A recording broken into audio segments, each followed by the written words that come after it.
May kaaway kasi kami dito. Uy, may bata. Ayun sa ligubang. Angas, nangingisay na, nakaakyat pa ng hagdan.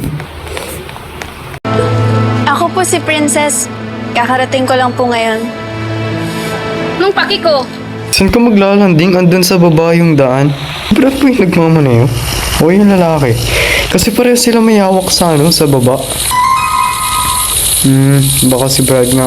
Baka ano lang yung hawak niya. Ito. Baka ano lang yung hawak niya. Mic check.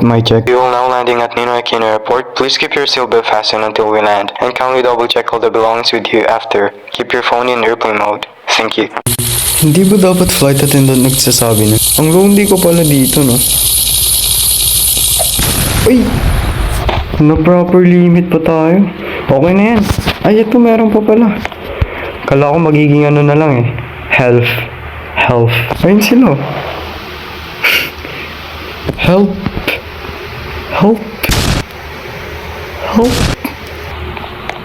Burat niya lang yun, gawin, namumula. Judge natin yung mga outfit nila. 6 out of 10. Bakit yung lollipop mo nasa ilong pero yung salamin nasa loob? Tapos may salamin ka din sa ulo. 6 out of 10. Minus 1, 5. Gusto ko lang sa kanya yung wala. Nakakakita ka pa dyan, buro to. Tsaka taga Canada pala si buro to, no? Kala ko taga Japan. Tapos pinebembang ni Lola. Ito nga yung kalapit. Kay Lola Bird. Paikot-ikot pa yan.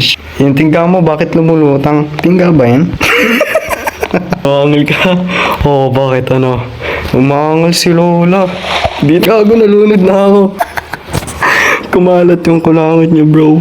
Pero angas ang outfit niya. Kasi feeling ko own style niya yan eh. Hindi naman siya mahilig gumaya. Angas, 10. Tapos ito, huwag na yan. Nasaan na yung isa? Pwede siyang i-ship kay Tristan kasi pare silang may espada. Ito, naubusan na ng dugo. Si Tristan paubos pa lang. Leukemia, putang ina.